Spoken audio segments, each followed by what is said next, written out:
नमस्कार. योग हा शब्द ऐकला की डोळ्यांसमोर काय येतं? एखादा कठीण शारीरिक व्यायाम, बरोबर? पण आजच्या या विश्लेषणात आपण एका 30 मिनिटांच्या वैदिक नित्यक्रमाबद्दल बोलणार आहोत. आणि गंमत म्हणजे ही फक्त एक शारीरिक कसरत अजिबात नाहीये. तर विद्यार्थ्यांचं मन शांत करण्यासाठी आणि त्यांची बुद्धिमत्ता, त्यांचं कॉन्सन्ट्रेशन वाढवण्यासाठी डिझाईन केलेली एक अतिशय पद्धतशीर आणि सायन्स बेस्ड पद्धत आहे. चला तर मग वेळ न दवडवता थेट याच्या खोलात जाऊया आणि बघूया हे सगळं नक्की कसं काम करतं.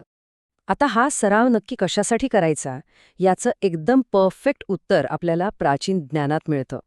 पतंजली योगसूत्रातील एक अतिशय प्रसिद्ध सूत्र आहे, योगश्चित्त वृत्ती निरोधः. ऐकायला थोडं जड वाटत असेल ना, पण हा प्राचीन विचार आजच्या स्टुडंट लाईफशी आणि रोजच्या स्ट्रेसशी थेट जोडलेला आहे. हेच या संपूर्ण सरावाचं मुख्य ध्येय आहे. आता आपण या शब्दांची थोडी फोड करून बघूया, कारण हे खरंच खूप रंजक आहे. चित्त म्हणजे आपलं मन, बुद्धी आणि अहंकार. वृत्ती म्हणजे काय, तर या मनात सतत उठणाऱ्या लहरी, आपले विचार, आठवणी, सतत बदलणाऱ्या इच्छा. आणि निरोध म्हणजे या सगळ्या गोंधळावर कंट्रोल मिळवणं किंवा त्याला थांबवणं.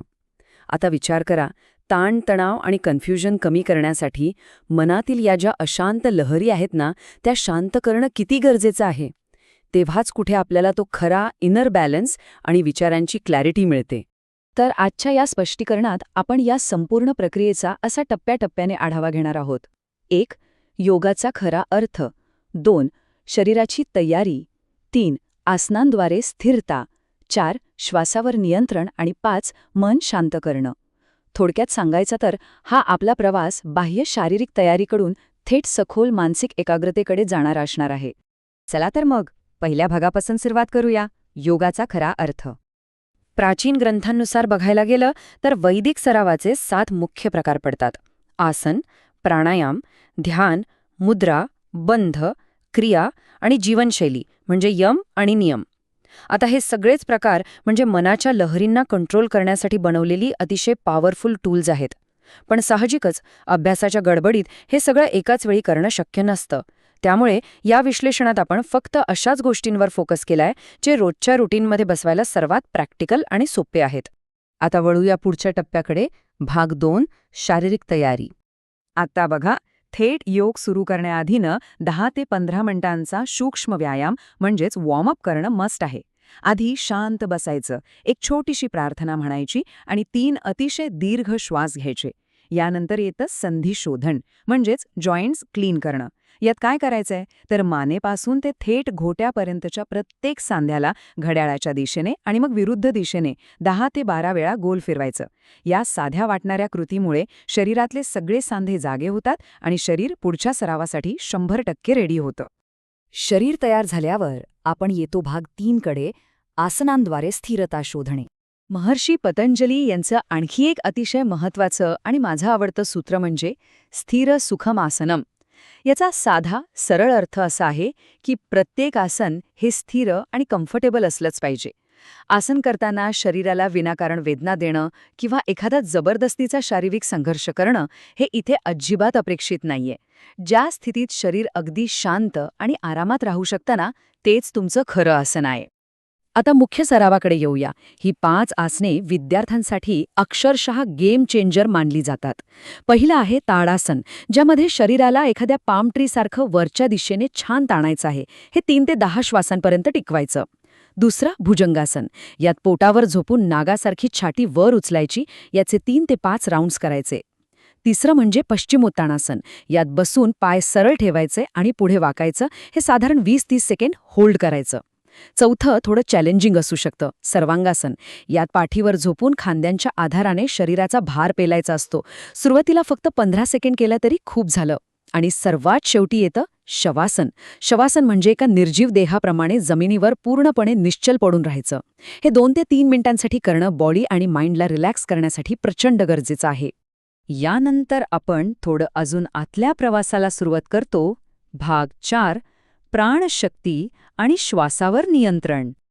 आता प्राणायाम किंवा ब्रीदिंग एक्सरसाइज सुरू करण्यापूर्वी शरीराची पोझिशन एकदम स्टेबल असणं खूप आवश्यक असतं. त्यासाठी सिद्धासन, पद्मासन, वज्रासन किंवा अगदी सिंपल सुखासन म्हणजे आपली साधी मांडी घालून बसणं यापैकी एका कम्फर्टेबल आसनाची निवड करायची. ज्या पोजमध्ये सर्वात जास्त वेळ शांत आणि स्थिर बसता येईल तेच आसन निवडायचं बरं का.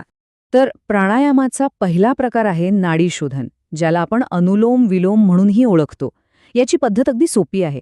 उजव्या हाताने विष्णू मुद्रा करायची, उजवी नाकपुडी बंद करून डावीकडून एक खोल श्वास घ्यायचा आणि मग डावी बंद करून उजवीकडून श्वास सावकाश सोडून द्यायचा.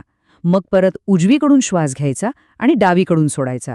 न्यूरोलॉजिकल बॅलन्स मेंटेन करण्यासाठी याचे 10 ते 12 राऊंड्स नक्की करा. याने मेंदूला जी काही अफाट शांतता मिळते ना, ती खरंच अनुभवण्यासारखी आहे.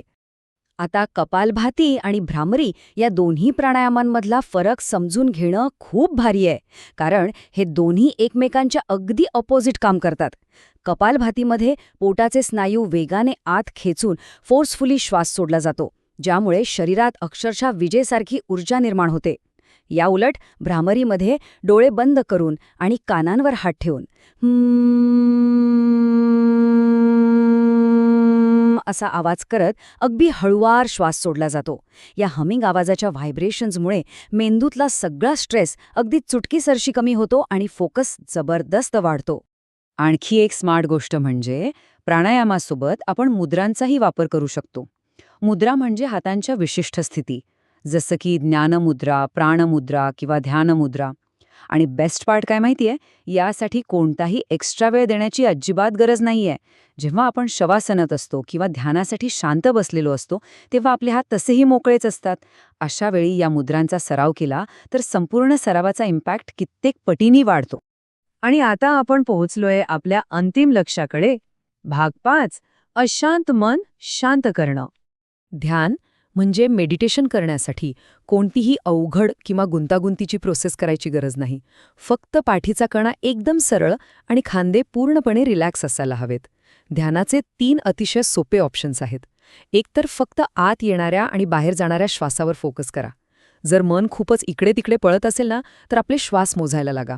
आणि तिसरा पर्याय म्हणजे अत्यंत शांतपणे ओम किंवा सोहम यांसारख्या मंत्राचा मनातल्या मनात जप करणं.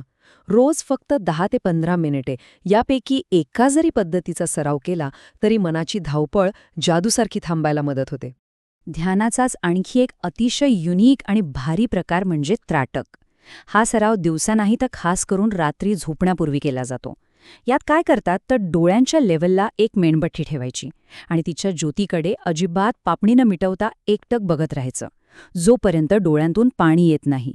हे तंत्र डोळ्यांना डीप क्लीन करतं आणि झोपण्यापूर्वी एकाग्रता अक्षरशः पीक लेव्हलला घेऊन जातं. स्मरणशक्ती शार्प करण्यासाठी हा 1 नंबर उपाय मानला जातो. आता एक ऑब्व्हियस प्रश्न डोक्यात येतो की हा सगळा सराव नक्की किती दिवस करायचा? तर टार्गेट आहे 21 दिवस.